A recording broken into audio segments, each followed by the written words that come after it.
Hello and welcome to You Only Go Once, or as we like to call it, YOGO.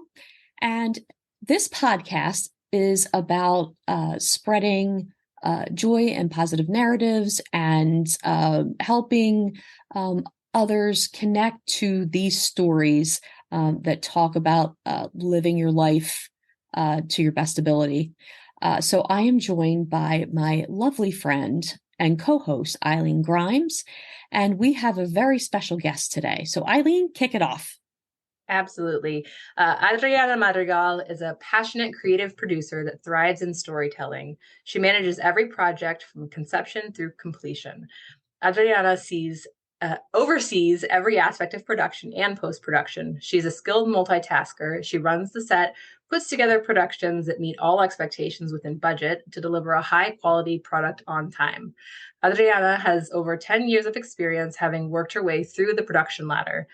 She began her career in producing a commercial production company where she was able to wear multiple hats in order to deliver beyond the client's expectations.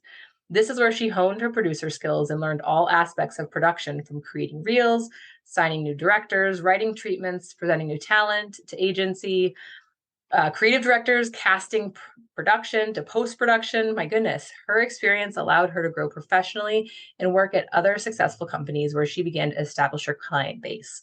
It was then that she decided to go on her own and start Madman Inc.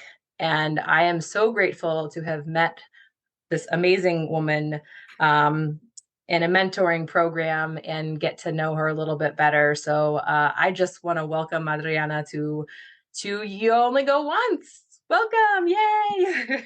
Hello. Hi. How are you guys? So nice to Good. meet you. So nice to meet you. I'm great. It's Friday Eve. Woo! I like to celebrate Friday Eve. Nothing in particular, but It's just a wonderful, wonderful moment in the week. Mm-hmm. Oh my. It is. It Yep. is, but I have an award show next Thursday and I'm in the middle of delivering 9 performances. Oh So my it's not gosh. Friday Eve for us. Oh boy. No, it's not. Yeah, we start rehearsals on Monday. So it's kind of crunch time for us right now. But oh wow. you know. Well, we're especially appreciative that you took the time with us then. I didn't oh my goodness. Oh, no worries. What award show is it? Are we not allowed to ask? Oh no, you can. It's Premio Lo Nuestro. It's Premio Lo Nuestro on Univision. And before the Grammys started having the Latin Grammys, Premio Lo Nuestro was considered the Grammy for the Latin music industry. And when I was in college, I was an aspiring music manager and I snuck into Premio Lo Nuestro to network. And now it's really come full circle where this is the second Premio Lo Nuestro that I get to work on. And it feels a little surreal to be on this side now. So, yeah. Yeah, I mean, that's amazing. So even from that, right? Like you went from this aspiration and dream to actually doing this full time. Yes. Just reflecting on that, like how is that? How are you in this moment celebrating those kind of, or do you have a chance to celebrate? I know you're super busy with everything. I do, but oftentimes I find myself pinching myself. I think, and sometimes I sit there and I can't believe the things that I dreamt or thought about as a kid are now it's almost deja vu in many ways, because I enjoyed going to concerts since I was 7 years old. And I always knew music. I would work somehow in music, but I didn't know in what capacity. And I thought I'll just manage an artist because I thought, that would be how I could work in music. And when I discovered that I was a creative person, because I didn't discover I was creative until I was a lot older. It wasn't something that was nurtured, nor was it something that my parents knew that I was. When I was in college and I started, dipping my toe everywhere, I figured working at the production company, I understood things that most producers didn't, because most producers are the money people. They control the money. They dictate where the money goes. I was more focused on the creative aspect, and I was able to see things, but also say, hey, we don't have the money for this, but if we shoot it like this and we shoot it like that, we can make that work, but we don't have to spend this amount of money for that, because we just cheat it. We can do this, this, and that, and so my boss would tell me, oh, you're incredibly visual and you're creative. And so he helped me at that time hone in my creative side, and he gave me the treatments to write. He had me do casting. He had me work on the shooting boards. I basically went to college at a production company where I was pushed to do things hands-on. And I was able to hone in the creativity. And then along the way, I discovered that this world for live touring existed, and both of my favorite things collided, and I get to work on live performances, which I've loved since I was a kid, and also be creative at the same time. So, first of all, what was your first concert? Oh, it was a Latin artist by the name of Cepillín. He dressed up as a clown, and my parents at the time, I think in the 80s, Latin artists really weren't performing in big venues, so they would come in smaller venues. So, I remember they would take me one time. My parents stood in line for hours at Knott's Berry Farm so that I could see my favorite girl group from Mexico. Their name was Flans, and I remember my parents, like my whole family came, my aunts, uncles, grandma, everybody. They all stood in line and they all came because I was so excited to see, this group. And so every time I would tell my dad, like, I like this artist, my dad found a way for me to go and see them live. And then, when I was, I guess, the most memorable one was the first one I got to see in an arena, which was New Kids on the Block, which I think for many people of, I guess, my generation, that was the show to go to. And I just remember I stood there with my mouth open the whole time because I just I couldn't believe what was happening in front of my eyes. I was just in awe of the whole thing, of everything that was happening. And I started watching their behind the scenes videos that they used to put out. And I was obsessed.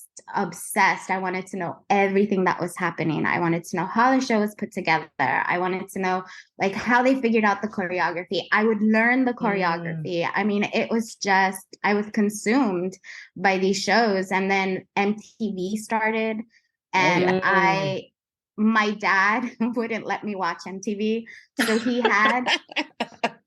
he thought that he was being slick. So he would he would press a button on the cable box where it wouldn't show MTV. But I knew that that's what he was doing. So before he would get home from work, I would watch MTV, and my mom would let me, but my dad wouldn't. So my mom would like, your dad's car, I hear your dad's car. And so I would switch the box back. But, I consumed music videos, the MTV Video Music Awards. I mean, it just, every award show, anything that had a live musical performance, I consumed.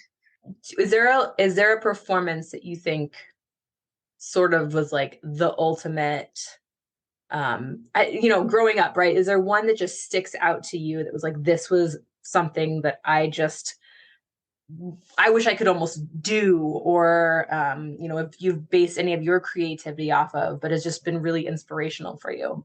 I mean, there's so many, Fair. That's fair. I have a list, where I write every artist that I want to work with. And so far I've checked like 75% of them already. Oh, good for you. And yes. Awesome. And it's there's still a few that I would love to. I mean, I got to work on one of Madonna's tours. I didn't get to work on it creatively, but I had to because I took music business in college. I knew how to negotiate licensing, and I understood how to do licensing. And so for her tour, for any tour, they license a lot of stock footage sometimes. And so my job was to keep track of the stock footage and then send all the stock footage information to her lawyers. I was the liaison between her lawyers and the production company I worked for. And that was my little, I would say, seed in that tour. But today it would be Lady Gaga. Like, sure. I mean, she's amazing. Yeah. I think she is an incredible. I saw her open for New Kids on the Block. When they redid their tour, when they first came back, and no one knew who she was yet. And she came out, and my sister went with me to the show, and I turned to my sister and I said, "Who is that?" That's all I remember saying. And she's like, "Oh, I think her name is Lady Gaga." And I said, "She's going to be massive." Because just the way she performed, she commanded just so much stage presence, and you can tell she was having so much fun on stage. And the music, you just can't get it out of your head. So so she would be top one that I would like die to work with and be a part of her show.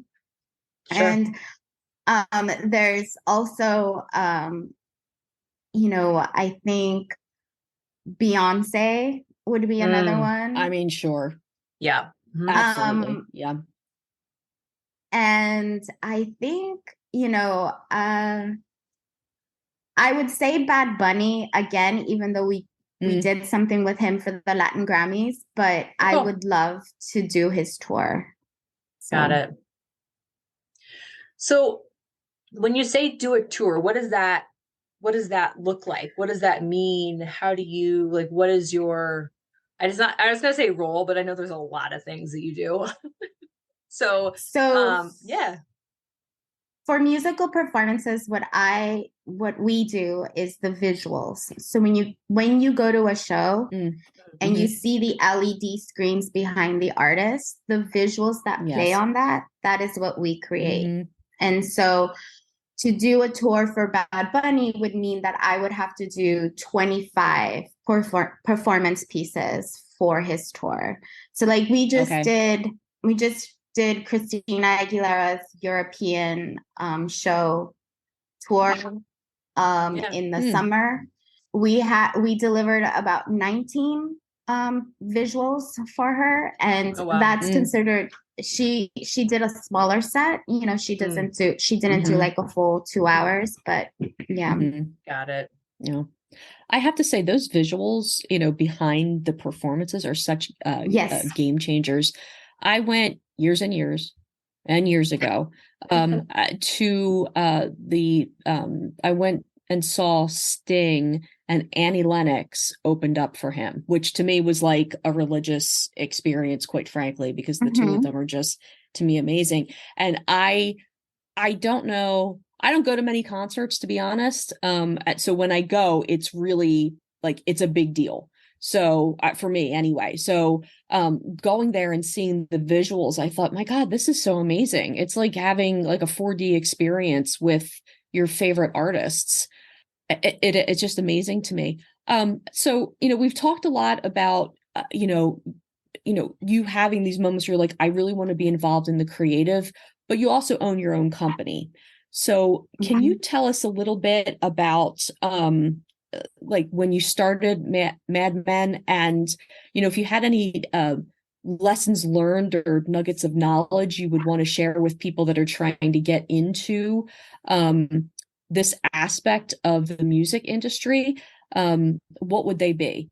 Well, don't be afraid. I think that has always been my greatest asset, is that Mm-hmm. I always say to people, what's the worst that can happen? Someone's going to say no. Okay, who cares? Keep going. Right. You know, because because I have that mindset, Madman was never a goal. I never set out, nor did I ever plan to establish my own company. Okay. What ended up happening is I was working at a company that did all the major tours. So they did, you know, when Britney Spears was at her peak, Christina Aguilera had just done the Back to Basics tour. So it was like peak 90s pop icons. Glorious. All their tours were being all the tour visuals were being done at this company. And my boss decided he was going on vacation, and he left me to take care of the NBA. And the NBA was going to have Christina Aguilera perform for halftime. And so they hired our company to do the visuals for the halftime. And, you know, at the time, he's like, Adriana, you can handle it. Just handle the NBA, handle the client, handle the project. And if you need anything, I'm in Puerto Rico. And I was like, oh, okay. Whoa. So I did. And so the following year, the NBA wanted to do another halftime show, but they only had my number and they called me. And I was freelancing at a different company, and they asked me, oh, can you guys all do this halftime? We have a halftime show happening. We want to do this, this, this. They explained, you know, what the idea was. And I said, well, I don't work there anymore, but I can hire everybody. And that is how Madman started. Wow. That's amazing. Good for you. I wasn't afraid. I was not afraid, nor was I scared. I went to my boss at the time, who was a mentor, and I said to her, hey, the NBA wants us to do halftime. Can I run the project through your company? So I ran it through her company, and the editors, well, like the whole team that worked with me at the other place were now working with me at this new place. And so I'm like, guys, we're going to do this. And an editor and I flew to New Orleans. We delivered the project, oversaw the project, and then they called me the following year, and I was still freelancing. I mean, I was just, you know, wherever I was working, I would talk to the owner of the company and say, hey, can I run this through your company? Until finally, the first editor that I traveled with for NBA, he said to me, why don't you just start your own company? Like, you don't need to be freelancing for anybody. Like, you have a client. Like, you just can do this. And so my husband, who's an editor, we talked about it. And so we established Madman, and Madman stands for Madrigal is M-A-D and Guzman is M-A-N. And most people don't know that.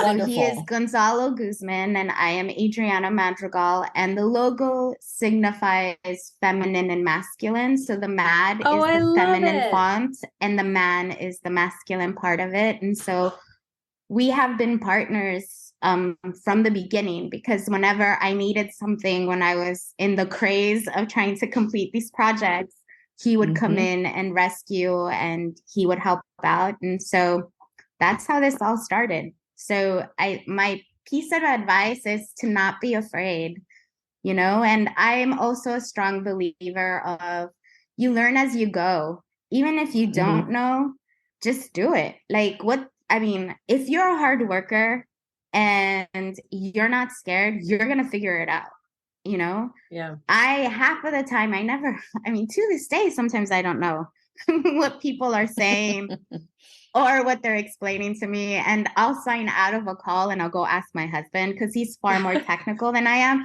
He said this and this, you know, and he starts laughing and he's like, oh, that means this. And I'll be, oh, now I get it. Okay. So.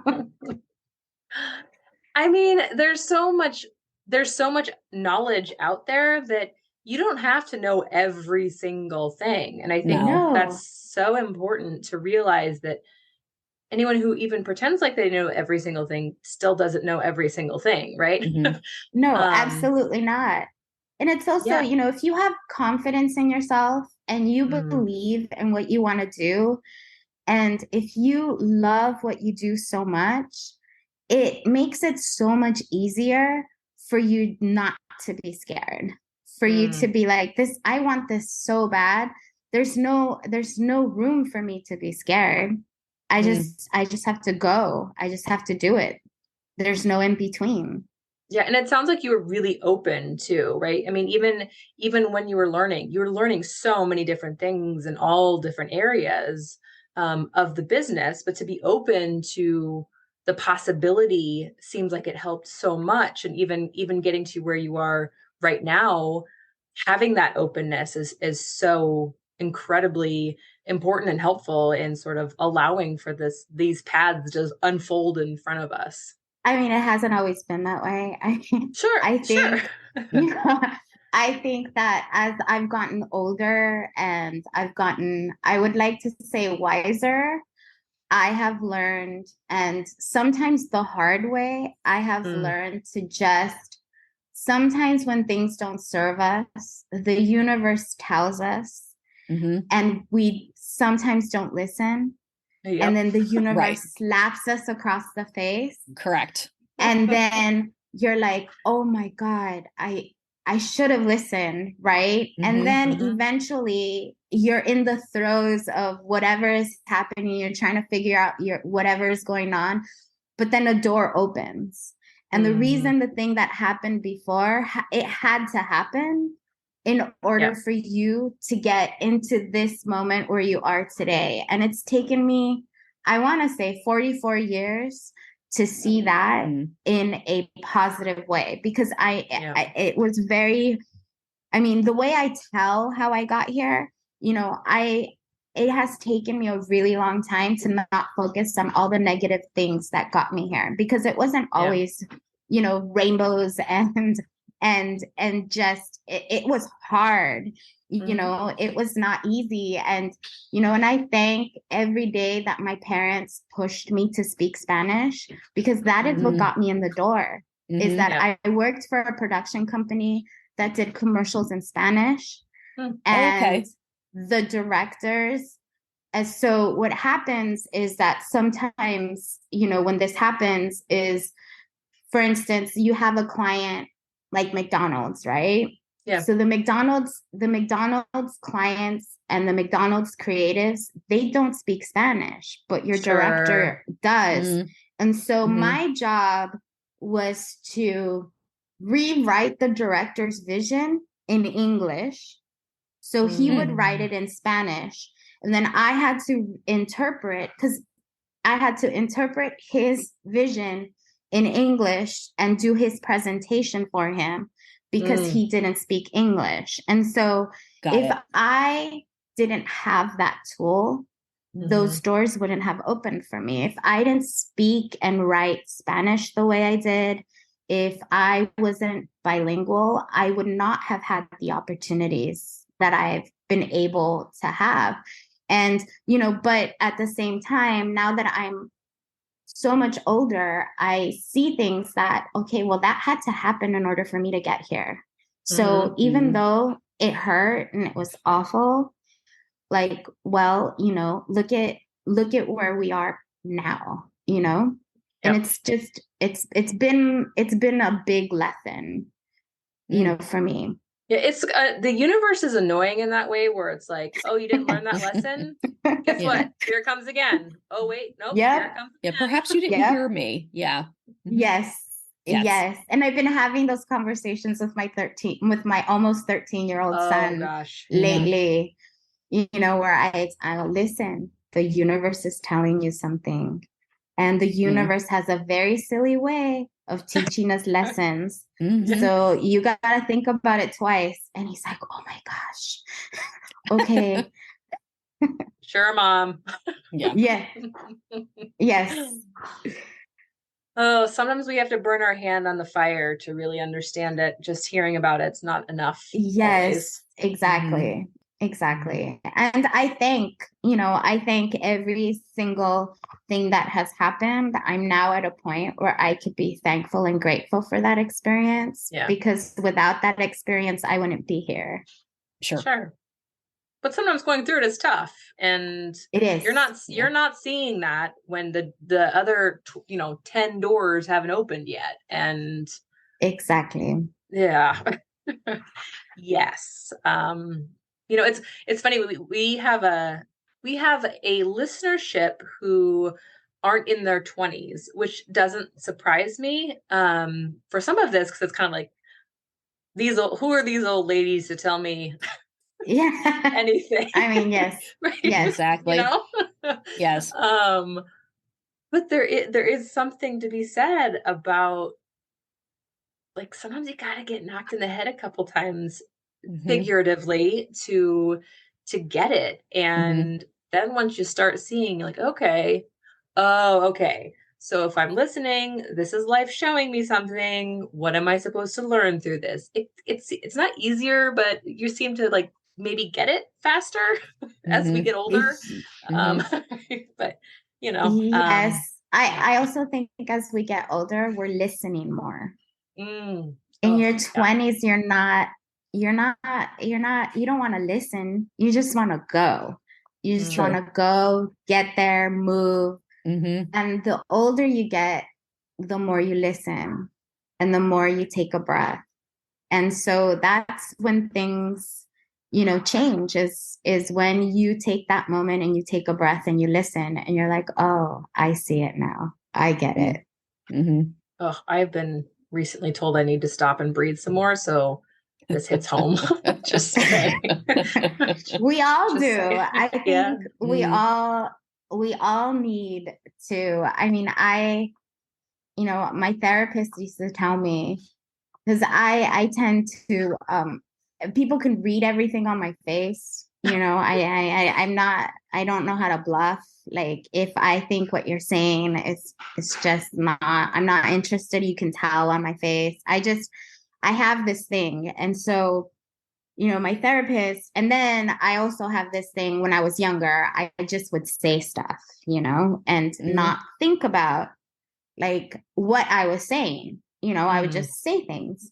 And my therapist would say, have you thought about, like, taking a minute and, like, just sitting and, like, really just take a minute and think about it. And then, if you still feel like you have to say that, think about how you're going to say it, because how you were going to say it is not the way you should have said it. So I now, realize that I have to do that. Like, I literally have to take a minute and I have to think about it, because sometimes what comes out is not really what should come out had I taken a moment to, like, take a breather. I have to say, I feel a special kinship with anybody who can't hide their expressions on their face. Eileen's worked with me for several years, and literally now that we're on, with the pandemic and where everybody's on Zoom, like, she knows exactly, like, she can't look at me on screen, because there are times where I'm like, what just happened? And she sees it on my face. It's almost like she sees it happening in slow motion. And she's like, oh, I think I have to get off camera now because I'm laughing too hard, and this is not the time to laugh. I've had this, let's say, specialness about me, gift, for years. And I'm so glad to know somebody like you that has the same thing, because it's very hard for me to hide my facial expressions. And it could be, I'm really happy, I'm laughing, or I'm like, what just happened? And that one definitely is, like, that's the one that just, like, paints across the face. So, we often talk about how I have to apply the Streep effect, which is like the Meryl Streep acting effect, where if I see something and I'm like, oh my heavens, what is going on? I literally, you could see, like, my face just go, oh, that's really interesting. And that's my stupid fact. It's because that's me trying my best to mask the, I don't know what's happening. Clearly the Oscars are not breaking down my doors because it doesn't work. So, I so appreciate that you found the presence to, through your therapist and through, self-reflection, thinking, maybe I should slow down. Maybe I should take a minute, take a beat, and just think before I say something that could burn a bridge or, hurt other people or hurt you. Right. So that's wonderful. I think we should thank all of our therapists. Thank you. Thank you, therapists, for having the presence of thought of going, maybe don't do that. That's, right. Oh dear. And how do you think other people feel? Yeah. So I would definitely thank my therapist. And, it sounds like all three of us are here in unison for thanking our therapists. Yes. Who else in your life would you thank? Wow. So many people. It's really hard. I say that I've been lucky enough to have I feel like I want to say so many women who have helped me and not helped me in the way where doors opened, but helped me see things in myself that helped me get to where I am today. Mm-hmm. Or, women who believed in me, and a lot of them have become mentors. And, that has been, that is something that I'm incredibly thankful for, to have had that in a time where that was not something, that people embraced, or people, it was always women pinning against each other. Mm-hmm. And so, when I was in college, I worked at an advertising agency, and there was the president of the agency. I became her assistant. Mm. And to this day, I still talk to her, or, nice. She's become really great friends with my mom. And so she'll ask my mom, how I'm doing or what she's doing. And every so often, she reminds me, I love what you're doing, but how are you being more creative? She'll put that, are you writing? And, or she'll say something like, are you writing? And I'll say, no, I haven't written in a really long time. Well, how are you gonna get there if you don't write every, so, and it's not even like, I've never, writing has never been something that I have sought out to do. But since when I first started working with her, she would always say that I was very good at writing, which is why the treatments were so easy for me to do. Lovely. All of that was just easy. It came easy for me. And so she's always been on me about you need to write and you need to do this. And so every so often she'll, when she has lunch with my mom, oh, is Adriana writing? What is she doing? Wow, eventually I guess we'll get to that. But, she's someone that I'm very thankful for, because she's constantly, pushing, those people that see something in you that you may not see in yourself, or just aren't ready to see in yourself, but are constantly reminding you. That's the type of women that I've been lucky enough to have. They have always been the type to see something in me and push me to do that. I am grateful for my parents. My parents never, ever once thought I was crazy, or ever once said, no, you can't do that. To this day, my dad hears me, telling him stuff, and, he gives me advice or he says something, but it's never been, oh, you can't do that, or that's not something you'll be able to get to. It's always been well, how are you going to do it? It's always been that. you know. And, my sister, and she's 8 years younger than me, but we are incredibly close. And, she puts me in check constantly. She'll tell me about my faces. Oh, sisters. She'll tell me about my faces.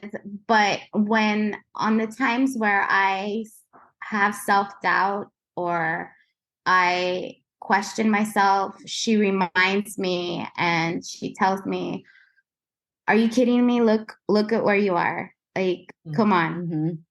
We're not doing this pity party. We're going to keep going. We're going to keep doing this. You're going to figure it out. You always do." And so that's what I'm grateful for, because you need that. You need a village like that in your life. Because, we're all human and we all have those moments of self-doubt, self-sabotage. I have imposter syndrome.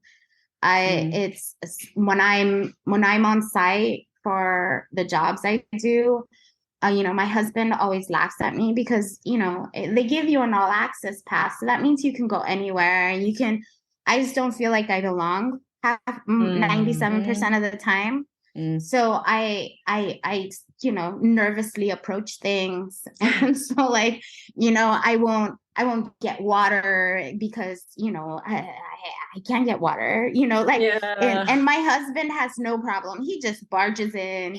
He just, he says hi to everybody. And then there's me who's like, oh, and it's that imposter syndrome where I don't, I sometimes don't, think I belong. And it's something that I have to work on, and luckily he has chats with me and tells me, "Why do you act so weird? That's why people then think you don't belong there. Because, you shouldn't be doing that. Like, what your pass says all access. Like, I don't understand why you need to be so weird." So, I love that tough love. Right. That tough love. Yeah.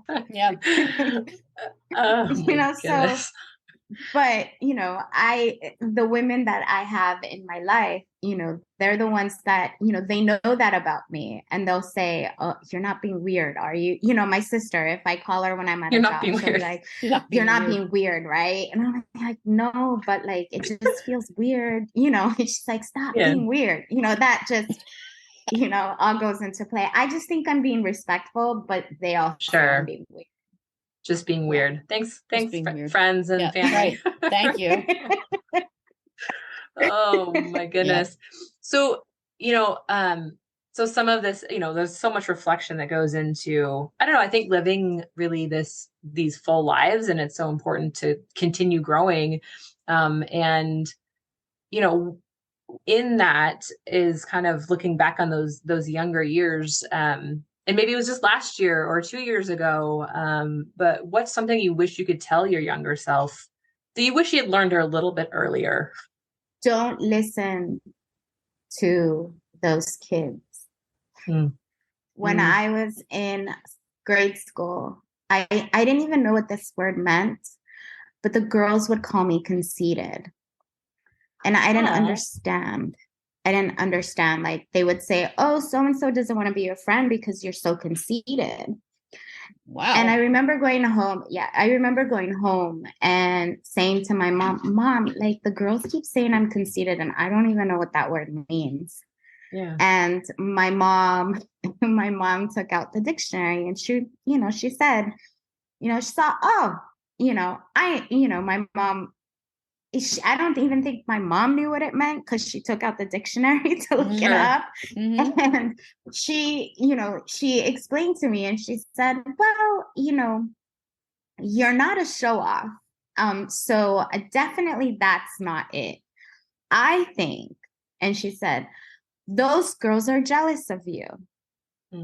And so you need to," she said, "one, you need to ignore that, and let that go. And two, you shouldn't change who you are so that people like you." And even though my mom would say this to me consistently and constantly, it still like bothered me to the point where even now as an adult, I'm very uncomfortable talking about myself. I don't like sharing what I do. I don't like talking about what I do because it reverts back to that moment where these girls would say, you know, oh, we don't want to be friends with you because you're conceited. And I think at the time, if they would have known, what they were looking for was, because I was as a child, I was very confident. I was very confident. I was very outspoken. I was not afraid. I would try anything. I was an incredibly brave kid. So I feel like that like somehow they interpreted that as me being conceited. But to this day now, I'm super uncomfortable with like talking. You know, if someone asks me what I do, I'm like, oh, I just work in shows. You know, like it's very hard for me to like talk about it because I don't want to give that impression, because that's been stuck in my head for such a long time. And that's the advice I would give myself. It's like, no, those girls just mean you're being confident, and you keep being confident, and eventually it'll boil over. Yeah. It's very frustrating, you know, now so Eileen and I co-established a Women in IT employee resource group at work. And I will say the number one thing that usually comes up is that women don't want to share their accomplishments, or they're intimidated by sharing accomplishments. And I often think that if the military really wanted an effective boot camp, just hire a bunch of middle school and high school girls to break down their cadets. Because I don't know what happens to us, to be honest. We as girls just, you know, anything where we feel intimidated or insecure, we think we've got to break that down. And it is such a tragedy. And I'm sorry you went through that, because the thing that you have created and made in partnership with your husband is a fantastic thing. And you're living your best life, and you get to see all the cool artists. And you, as, you know, little Adriana was probably, you know, a very self-possessed young girl who knew exactly what she wanted in life. And for the girls that didn't understand that or were intimidated by that, they just found a word and they went, yeah, this will stick. And that's a shame. That's a real shame. And I often think, you know, I have friends who have daughters, and I think to myself, just don't listen. Please don't listen to those, to the girls that are insecure. And my heart goes out to the girls that are insecure, because you got to love yourself before you love others. And, you know, there's something to be said about that. So I'm sorry you went through that. But I'm so happy that you spent time with us to kind of share your story, because us two old broads here love to hear the stories. So thank you for that. Thank you. And by the way, Eileen's not old. So yeah, I don't know. I lumped her in. Sorry. Yeah. No apologies necessary. Oh, I my am goodness. I don't even know what's the latest generation, Z. I don't know. I don't even know. I'm not that. So right. It's Z. It's Generation Z. Okay. That is yeah. They're all. Go on. Sorry. I said they're all very interesting. I have to hire some of them. I bet. Their minds are so fast. I'm literally like reading the third word and they're like, okay, we've got the answer. Oh, all right, cool. So it's fun. It's fun to watch this next generation. I'm not experiencing that much, but yeah. Like, who are those people? No. All right. Or it might still be millennials that I've been interviewing. They're just very, interesting when it comes to work. But, they're definitely not of the generation. My husband and I always go, what? Because when we were as we were growing in our career, like if someone, if a client said, well, like I need this, this is going to be a fast turnaround. We knew what that meant. We knew that meant very long hours, and you couldn't complain, and you're just starting out, and, this is your stepping stone. And, once you figure it out, like, then you can dictate. And some of these kids are like, but I don't work past 5. Like, oh, well, yeah.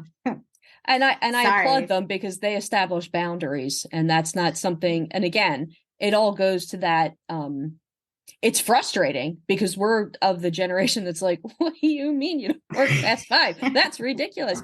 But in a way, you have to give them credit, because it's like, no, they're establishing boundaries. They see what their parents went through, and, their parents are tired. Quite frankly, we're all walking around like, oh, we need a nap and a cookie. And I see this generation slowly looking at us going, I'm not doing that.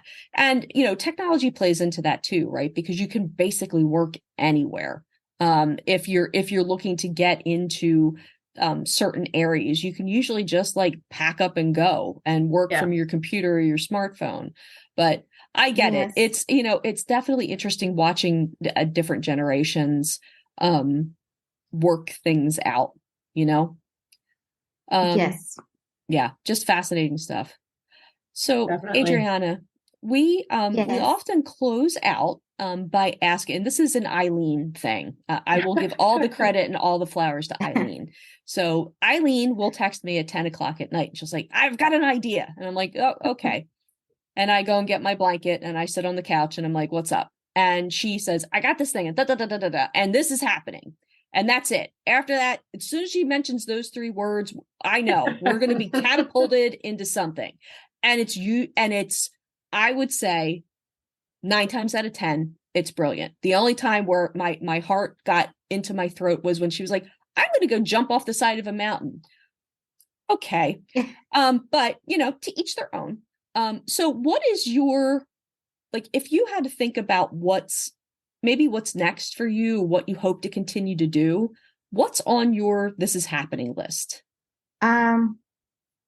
I want to, and this is probably the first time I've said it out loud, I would love to develop a few TV series that represent my culture, what it's like to be a Mexican immigrant, second generation in the United States, and that experience, because I don't think that we have that yet. I think a lot of it is still very stereotypical. I mean, at least my experience was very different from what I see or experience in television. I would like to have that. I would like to be able to do that for the kids like me who would see these TV shows. And as much as I don't want to, sound rude, but everything was so whitewashed that for a very long time, that's what I aspired to be, to assimilate. And my parents fought very hard for me not to assimilate. It was a hard fight. And so I want for my kids to be able to see those stories, the stories of, how my dad moved here when he was 27. He went to school at night to learn English.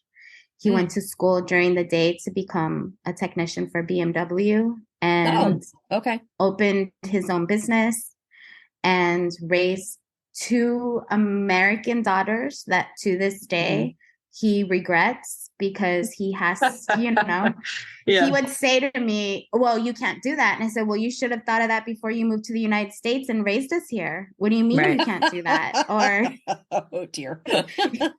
It's that exchange. It's the exchange of, what it's like. I think a lot of people don't understand that, I'm in this country, I'm never going to be considered American enough. And in Mexico, I'm never going to be Mexican enough. My cousins all call me gringa, even though I'm not, I don't feel I am, but to them I am, because I'm not I'm not fully Mexican and I'm not fully American. And I don't think that's been told, nor do we see what that's like, because that for a lot of my generation, that's how we feel. We're not Mexican enough and we're not American enough. Mm. So that's what I would like to do next. And it's a challenge for me to have to, which means I have to write. I was going to say that. Just start with the treatment. Start with the treatment. Yeah. Yeah. Yeah. Yeah. So that is a goal for me. I think that will, going into television and doing that is something that would be a dream come true for me. Mm. And, and to be able to tell our stories so that people can learn more about us. I feel like there isn't enough about us. So there's this stigma and this notion about, immigrants in this country. And I don't think we tell enough stories to give people a perspective of what it's like to be here. Write the treatment, lady. We yes. will say it. Yes. Yes, Yeah. please. Yes, and please. and let's give it a year. Just a year. You'll come back on the show here and tell us how amazing it is, because you're crushing it and you're already renewed for a second season and Netflix has you on with them. I'm just predicting it all now. Yep.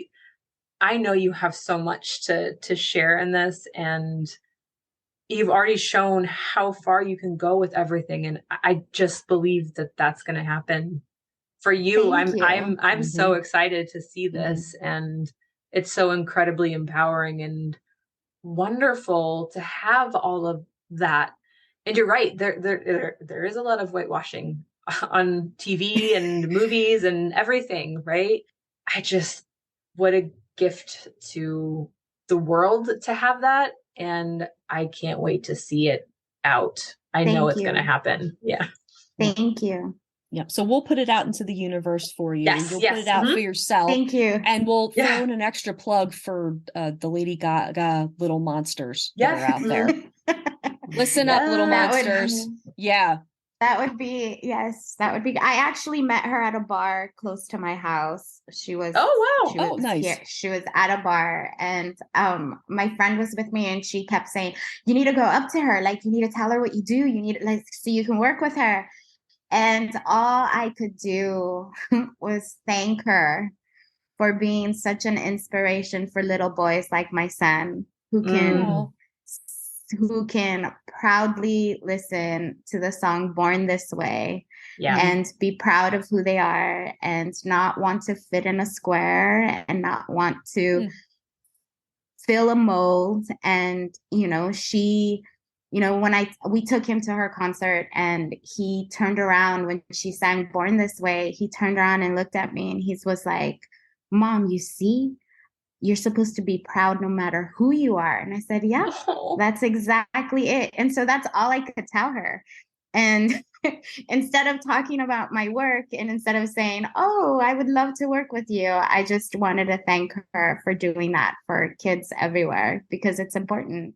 Well, it didn't sound like you were weird, so you did great. Yeah. I did. Yeah. I think she was probably like, who's this crazy lady? But,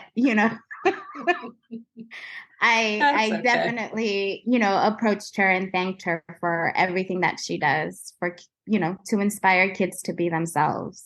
And just, again, it's these examples of people that they get to see, and it's like, that can reflect into me now, right? And just like with what you're going to be doing, and with what she does, and these artists that are out there, it's art is so, I feel like art has just been a huge piece of some of the stuff that we talk about here, whether it's music or visual or whatever it is. Like, we need the art, and there is something so important that can come from every single person and should be represented out in the world, because that changes for the next generation. They can see someone that's like themselves. Exactly. I think that art is the best form of social emotional training any person can have. It's the best way that it doesn't matter what medium you use, when, when you're in tune with your creative side, you can express things that you would never really express, or you can show things that you might be afraid of showing other people, but your art can say it for you. And I am a very strong believer that children and adults, need it for social emotional clarity and soothing. And, it does make us better people as well. For sure. These conversations are so inspiring for me. And Adriana, I'm just so excited that you were able to come in and talk with us today. I don't know. I feel like this is what I'm supposed to be doing. And Cheryl, you right alongside.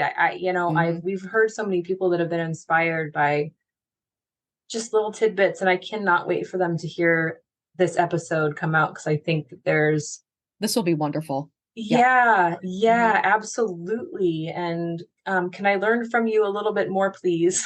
I would you be my mentor? Not joking. Really. Anytime. I mean, I feel like I've had the opportunity, and I've been lucky enough to have people who did that, like that producer I told you about that I ran the first NBA from. She came to work. She was a big music video producer, and she came to work at the production company as a freelancer. And I went up and I sat next to her, and I literally put my arm under my chin and I stared at her and I said, when I grow up, I want to be just like you. Can you teach me how to do that? Oh, and she turned around and she said, let's start today. And so she literally took me under her wing. And that's where I mean, like, if I was afraid to say that to her, then I may not be here right now. I just was not afraid to say or to do, because I guess all along I had a goal. I just didn't know what that goal was. I just knew I needed to learn things. And the more I learned, I knew the closer I would get to where I wanted to be. I didn't know what that was. Sure. But, I knew she was doing the biggest music videos that were on MTV at the time. So I wanted to, when I grew up, I wanted to be like her. So, and because of that, I'm always open and willing and able to share and help and facilitate in any way I can. It's the way we pay it forward. Absolutely. And I'm kind of joking, but kind of not really at all. In this, truly, just there's stuff I would love to learn more. And honestly, even as weird as you might think you are, I'm probably very also weird about stuff. And I appreciate the weirdness, truly. We love to make it weird. I mean, isn't every creative kid weird? Like totally. When I was pregnant with my first son, my husband and I, we always laugh because we're both creative and, we were weird kids. And so I said to him one day when I was like so pregnant, I'm like, wow, we're going to have a really weird kid. Like he's going to be like really weird. And, he laughed. But now, our son he'll be 13 in a few weeks. And all the people who work with us tell us, you guys all know eventually we're all going to be working for Maximo. Like eventually Maximo is going to be our boss. Like he's going to be a creative director. He is going to be, because it comes so easy to him. That's awesome. It is incredible to see in him. And he is a very weird, very weird boy. Great. But he is so magical and just so special and just so, like, I always say, if I can have the creativity of both my kids in my pinky, I would soar. And, both of them are so incredibly creative. And I think partially it's because we've nurtured it so much.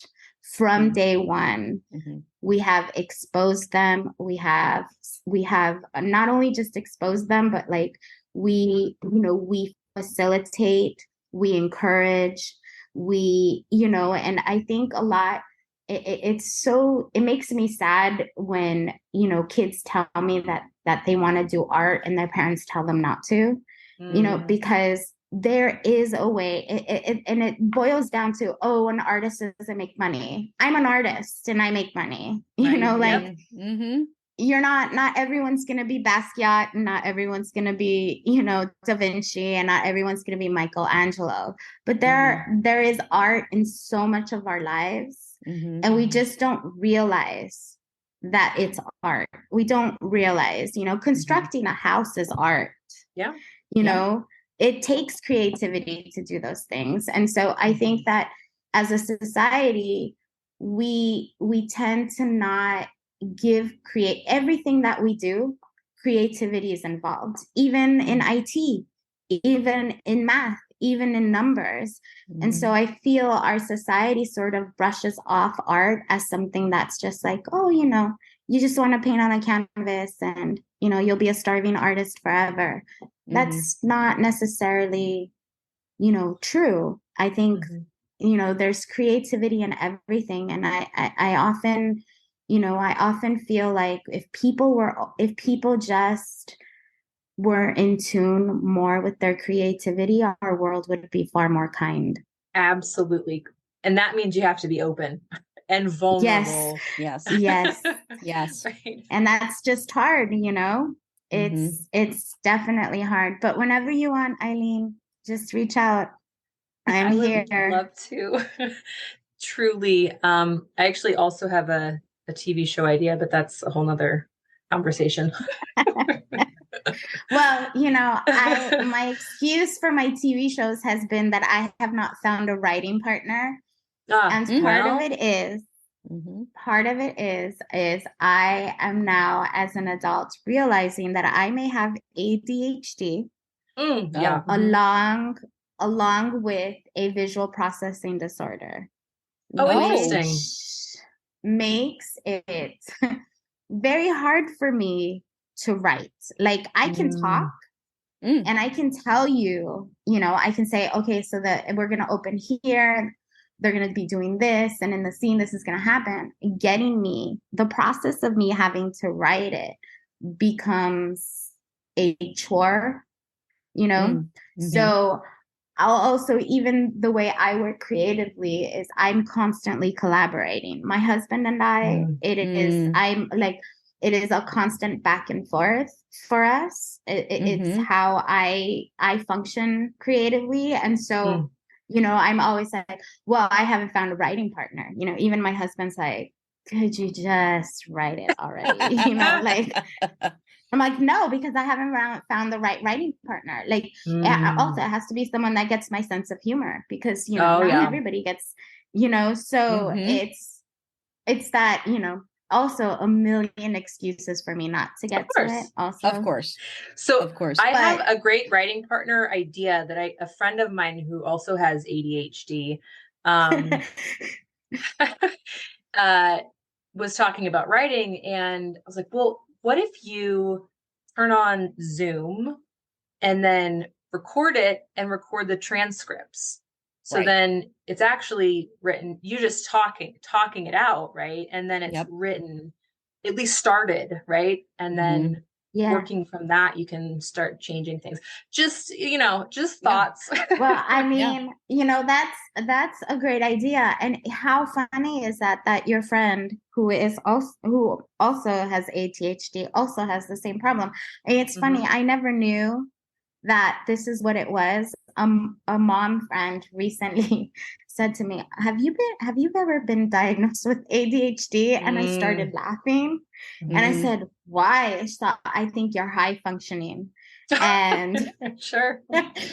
And I looked at her and I was like, oh, and she said to me, I think, if you ever want to try the medication and just let me know, I'll slip you a few, see how it goes. And I said, I can't do anything that stifles my creativity. Yeah. Because the way I visually see things, I can't take anything that clouds that for me, especially I'm very visual. So I'm not the type of artist that can draw something or can do any. I can tell you what I want. So like I sit with the animators and I say, this is what I want to happen. And I want it to be like this. I want it to be this color. I want it to move like this. I need it to be like this. I can't do it, but I visually see it happening. And so I'm able to tell them. So, but yes, it's a new discovery and I started to read the symptoms, and I guess, that explains. I even sent it to my mom and she said, wow, that explains a lot. And I said, yeah, it explains a whole lot. My.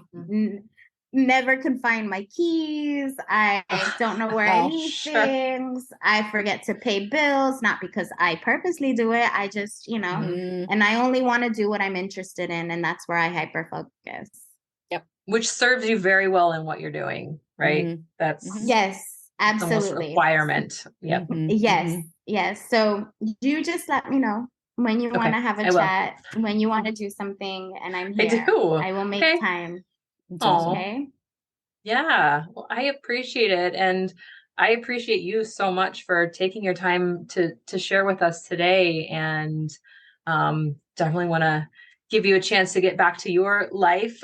But just want to thank you, Adriana, and our listeners for being here for another episode of You Only Go Once. Hopefully, if you're celebrating Friday Eve, you're enjoying yours, and we will see you for the next episode. Good night.